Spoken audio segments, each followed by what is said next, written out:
people. Why me? He thinks you can fix the future.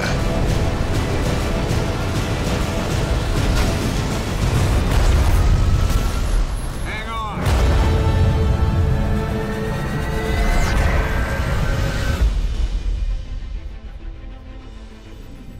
Casey, a girl who dreams of a better world, finds a pin one day that shows her exactly that when she touches it.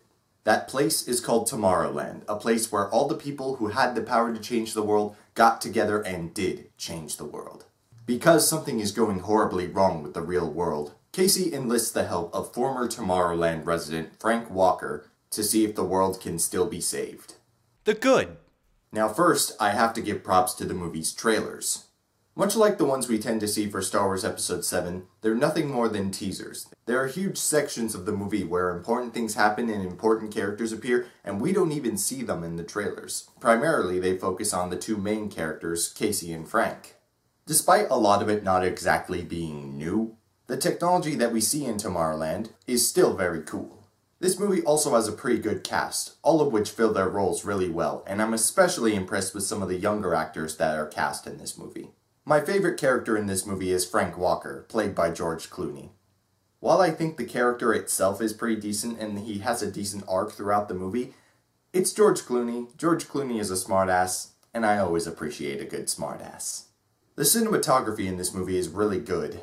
I said earlier that the future tech, a lot of it, was nothing new compared to what we've seen in movies of the past, and the thing about this movie is that its cinematography puts it up to a level of excitement that I think the audience can definitely get invested in it. And to show what I mean that differentiates this movie from another movie, think of the Star Wars prequel trilogy and how static a lot of the shots were in those movies. And I know to a certain degree it's the story and the writing, and you can't do too much to save that, but I think if more shots in those movies had been kind of like the shots in this movie, we would have been a little more engaged by them. Another thing I really like to watch in this movie is the action. I think the best action scene in this movie takes place somewhat early in the movie. It takes place in a geek shop, mostly because there are Star Wars references galore in that scene. I think director Brad Bird had to turn down Star Wars Episode 7 in order to be able to make Tomorrowland, so in order to get the whole Star Wars thing off his chest, he just had to shove a bunch of Star Wars references into that scene, and being a geek shop, that's a good place to put them. Sorry I keep talking about Star Wars, by the way. It's kind of been on the brain since October of 2012. The most notable thing about the movie is the message that it's giving. By making the subject of the movie the world of tomorrow, showing what could happen if people really got together to try and make the world a better place, I think it really does show a little bit about the potential that the people of our world have to accomplish, as long as they don't get lost in apathy. The iffy. While I did enjoy this movie, I do think it was a bit long, though maybe that was just my bladder talking. But keeping the audience there that long with a movie like this, you risk losing the message of the overall movie. Though admittedly, the message is prominent enough that probably won't happen.